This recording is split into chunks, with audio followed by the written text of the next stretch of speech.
सध्या मी हुतात्मा चौकात आहे आणि हुतात्मा चौकात ज्या प्रकारे आपण मागील 2-3 दिवसांपासून बघितलं, मराठा आंदोलनाचा आज 5वा दिवस आहे। मात्र मागच्या 2-3 दिवसापासून इथे मोठ्या संख्येने मराठा बांधव हे जमत होते आणि त्यामुळे हा जो संपूर्ण रस्ता आहे, मंत्रालयाकडे जाणारा, कोर्टाकडे जाणारा, हा रस्ता जाम होत होता आणि वाहतुकीचा अडथळा निर्माण होता। मात्र काल ज्या प्रकारे मुंबई उच्च न्यायालयाने निर्देश दिले की दक्षिण मुंबईतील जे महत्त्वाचे रस्ते आहेत ते मोकळे करावेत आणि त्याला सहकार्य हे मराठा बांधवांकडून केलेलं पाहायला मिळते।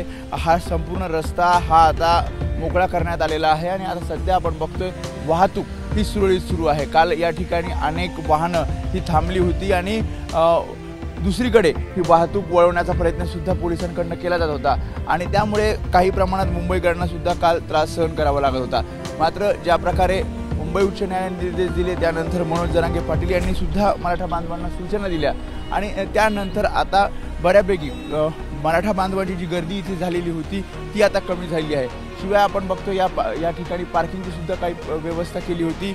त्या ठिकाणच्या सुद्धा गाड्या या इतरत्र हलवण्यात आलेल्या आहेत। मग वाडी बंदर असेल किंवा वाशी असेल त्या ठिकाणी या गाड्या गेल्या आहेत।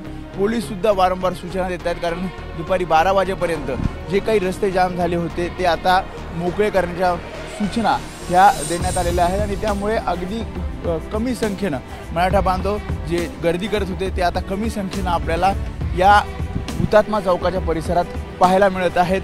आझाद मैदानावर 5000 आंदोलक थांबतील, त्या आंदोलनात सहभागी होतील अशा प्रकारे सुद्धा सूचना दिलेल्या आहेत आणि त्यामुळे आपण बघतोय जी गर्दी आपल्याला मागील 3-4 दिवसांपासून बघायला मिळत होती ती आता गर्दी कमी झाली आणि मुंबईतील रस्ते हे मोकळे झालेत।